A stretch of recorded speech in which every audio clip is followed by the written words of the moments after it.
Chapter 4, Southern Sudan, 2008. Naya's mother took the plastic container from her head and emptied the water into 3 large jars. She handed Naya a bowl of bottled sorghum meal and poured a little milk over it. Naya sat outside in the shade of the house and ate. When she was done, she took the bowl back inside. Her mother was nursing the baby, Naya's little brother. "Take a cure with you," her mother said, nodding toward Naya's sister.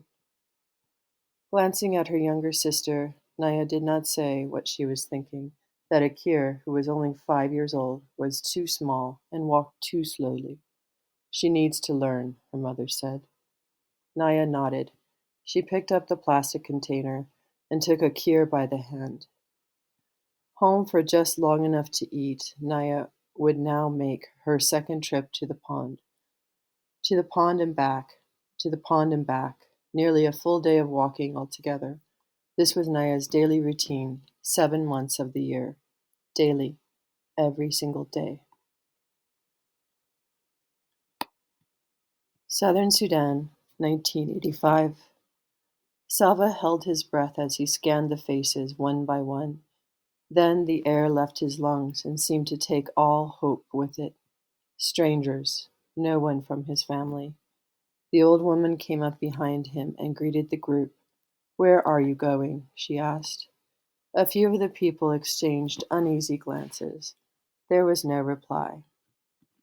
The woman put her hand on Salva's shoulder. "This one is alone. Will you take him with you?" Salva saw doubt on the people's faces. Several men at the front of the group began speaking to each other. "He is a child. He will slow us down. Another mouth to feed? It's already hard enough to find food. He is too young to do any real work. He'll be of no help to us." Salva hung his head. They would leave him behind again, just as the others had.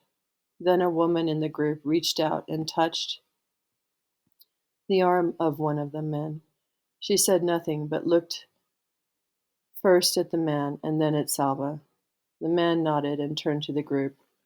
"We will take him with us," he said. Salva looked up quickly. A few in the group were shaking their heads and grumbling. The man shrugged. "He is Dinka," he said, and began walking again. The old woman gave Salva a bag of peanuts and a gourd for drinking water. He thanked her and said goodbye. Then he caught up with the group, determined not to lag behind, not to complain, not to be any trouble to anyone.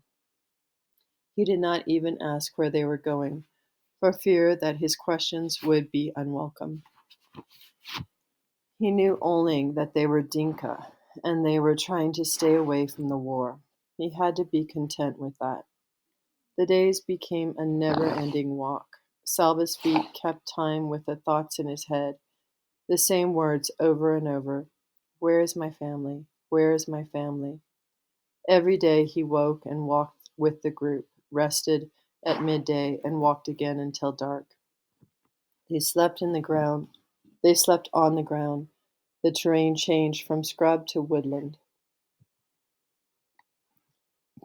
They walked among strands of stunted trees. There was little to eat, a few fruits here and there, always either unripe or worm-rotten. Salva's peanuts were gone by the end of the third day.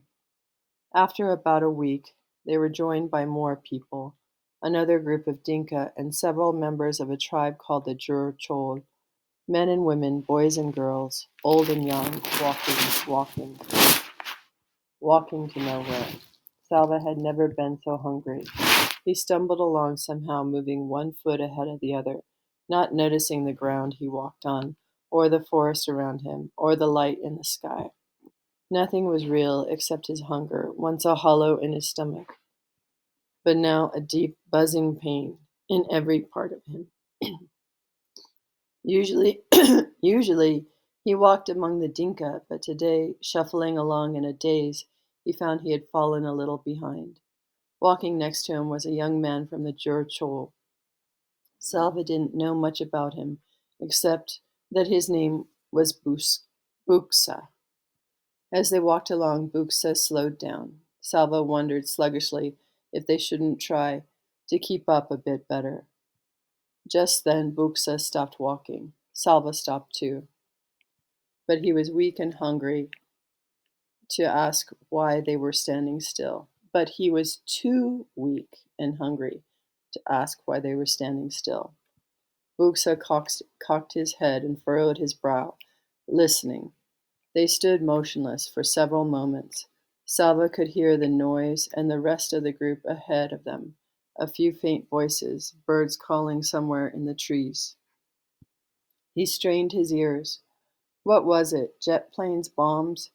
Was the gunfire getting closer instead of farther away?